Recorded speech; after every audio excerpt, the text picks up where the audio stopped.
और ऊतकों के आधार पर हमने वर्गीकरण में देखा कि इसमें 3 स्तर पर जंतु शामिल थे। पहला बिना देह गुहाधारी, दूसरे कूट देह गुहाधारी जंतु और तीसरे देह गुहाधारी जंतु। और हमारे बिना देह गुहाधारी जंतुओं वर्ग में शामिल थे सिलेंटेरेटा तथा प्लेटीहेलमिन्थिस। कूट देह गुहाधारी जीवों के वर्ग में शामिल थे नीमेटोडा। तो आएंगे हम इस वीडियो के बिना देह गुहाधारी और कूट देह गुहाधारी जीवों को देखते हैं।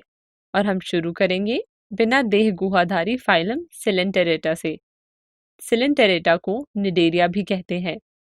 सिलेंटेरेटा उत्तकीय शरीर के जीवधारी यानी कि इनकी बॉडी में ऊतक होते हैं। इनकी बॉडी में एक छिद्र या खाली जगह होती है जिसमें एक आंतरिक कोशिका स्तर होती है और एक बाह्य कोशिका स्तर होती है जिसके बीच में अंग रखने के लिए देह गुहाधारी नहीं होती।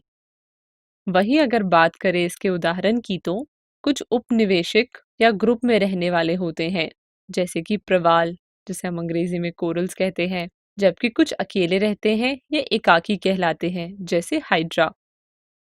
इसकी सामान्यता देखे जाने वाले कुछ और एग्जाम्पल्स में शामिल है जेलीफिश और समुद्री एनीमोन इत्यादि। इसे अपनी कॉपी में लिख लें। अब आगे बात करेंगे फाइलम प्लेटीहेलमिन्थिस की। अगर फाइलम प्लेटीहेलमिन्थिस की बात करें तो बिल्कुल फाइलम सिलेंटेरेटा की तरह इनकी बॉडी में भी देहगुहा नहीं होता है। इसी कारण फाइलम सिलेंटेरेटा और फाइलम प्लेटीहेलमिन्थिस को एक ही ग्रुप में रखा जाता है। अब अगर हम इस फाइलम के जीवों के गुण की बात करें तो ये द्विपार्श्व सममिति होते हैं, अर्थात इनके शरीर को अगर बीच से काटा जाए तो इसके 2 बराबर भाग किए जा सकते हैं। उदाहरण के तौर पर प्लेनेरिया, जिसे बीच से काटे तो इसके 2 बराबर भाग हो जाएंगे। इनका दूसरा गुण है त्रिकोरिकता, जिसे अंग्रेजी में ट्रिप्लोप्लास्टिसिटी कहते हैं, अर्थात इनमें कोशिका की 3 परतें होती हैं जिससे ऊतक विभाजित होते हैं। इसके कारण कुछ अंग रखने की जगह बच जाती है। और तीसरा गुण है देह गुहा रहित होना, अर्थात इनकी बॉडी में कोई खाली जगह नहीं होती है।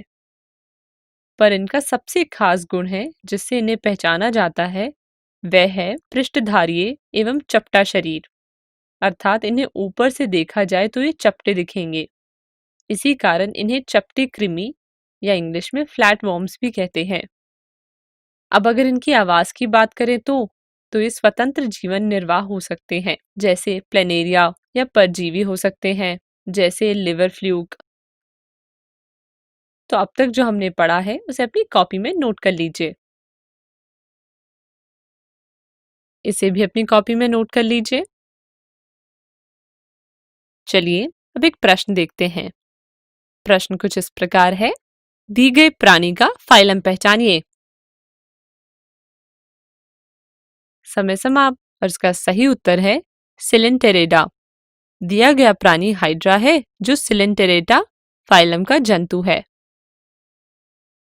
हमने बिना देह गुहाधारी जंतुओं के बारे में तो पढ़ लिया। अब हम पढ़ेंगे कूट देह गुहाधारी जंतुओं के बारे में, जिसमें हमारा फाइलम नीमेटोडा आता है।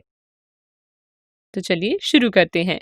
फाइलम नीमेटोडा जैसे जंतु जगत थोड़ा उन्नत हुआ। इन्होंने जंतु जगत में उन्नति इस तरह से की क्योंकि इनकी बॉडी कूट देह गुहाधारी थी, तो इनकी बॉडी में ऊतक होते हैं पर कोई वास्तविक अंग नहीं होता।